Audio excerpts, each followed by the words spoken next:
Hey guys, welcome to Herding Little Cows. So this video might, I don't know, it might be all scattered, but it was just what I was thinking about the other day.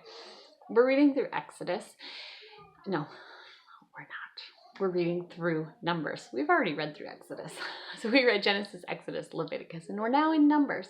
And what we read yesterday was where they're in the desert and they're looking into the promised land that God has promised, and the 12 what they call spies, the 12 chiefs of each of the tribes, goes to look at the land, and they come back and 10 of them say yes, well, all of them say yes, there's good fruit, yes, things are good there, it's land flowing with milk and honey, and then 10 of them say, but there's big giants and we can't do this.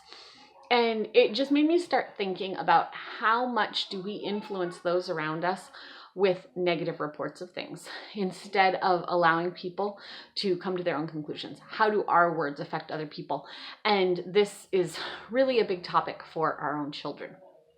So there were other discussions going on around this that had nothing to do with Bible, but it all kind of came together and I felt I had to do a video.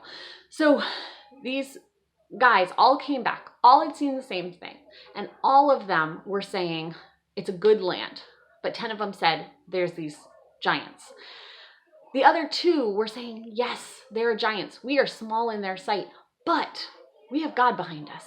And it's like when David went to Goliath, we have God behind us. Why are we all so afraid of this giant that's in front of us? If we are on God's side, nothing can beat us.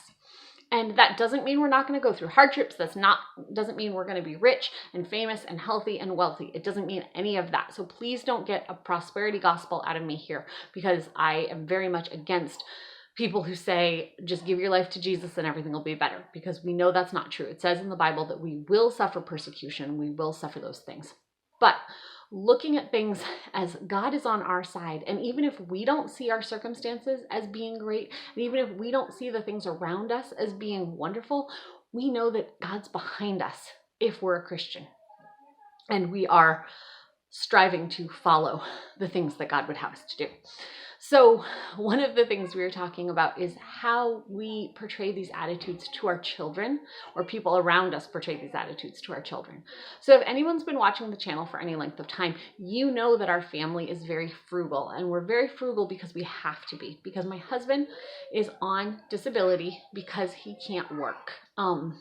He has a genetic, we think it's a genetic condition. We're still working on the testing of that, but it's a neurological condition that he cannot get a job for right now. We cannot find anyone who would give him a job. We have ability in the future to maybe use some drugs or something that will help, but that involves some testing that can't be done right now because of coronavirus. So we are living on what God has given us, and we've been living on what God's given us for the past almost 20 years now, and it's always been very little, and that's okay. God is behind it. God knows what's going on. But we've had so many times where we've been discouraged as adults, or our children have been discouraged because we don't have all the latest and greatest things. Our oldest daughter is about to be 17. She's had a cell phone for 2 years now because we gave her a cell phone when she started driver's ed so that she'd have a way to get in touch with us. We don't just give our kids cell phones. Our kids don't have iPads. We do have a few Kindles in the house that they're allowed to use with our permission, which is usually for doctor's appointments for daddy, so that they have something to do while we're sitting in the waiting rooms. So all of that to say, I'm not saying we need more or want more, but the attitudes we portray to our children is really a big deal. We have a puzzle. I don't have it with me, but one of those boards that you put the puzzle pieces in. So it's like a 20-piece puzzle, 24-piece puzzle, something like that, that Uriah is really excited about right now. He's 2.5. He can do it. He's very excited. He's done it probably 15 times in the last couple days. That puzzle is missing 2 pieces. And he knows the pieces are missing, but it doesn't keep him from doing the puzzle.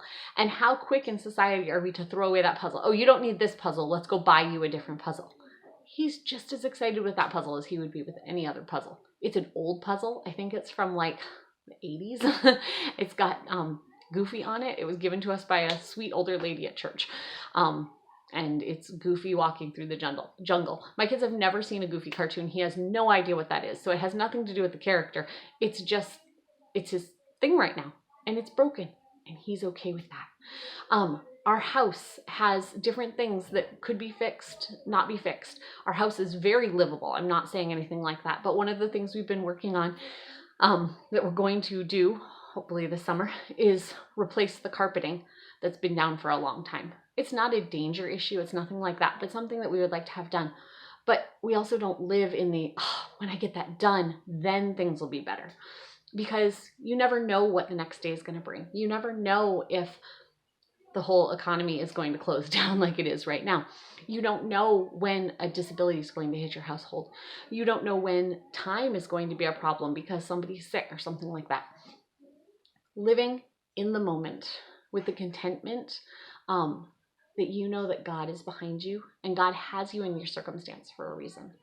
God has us living on very little money for a reason. I don't know what that is, but he always provides. He's always given us food.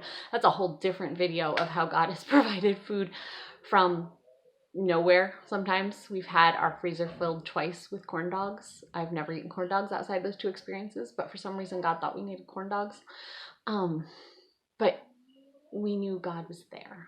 And so this is just an encouragement for us as parents and us as church members to make sure that we're speaking truth about God, which shows God's awesomeness, God's beauty, God's majesty, and not letting it sway us to be fearful of the situations that are around us right now. Yes, this coronavirus that's around looks big and huge and scary. Yes, the jobs going away and stuff looks big and huge and scary, and I'm not trying to make light of it, because I know some dear friends who are out of work right now. So this isn't to make light of that situation, but just God is behind this. And what is God trying to teach you through this? How can you encourage others to see God and his work through all of this?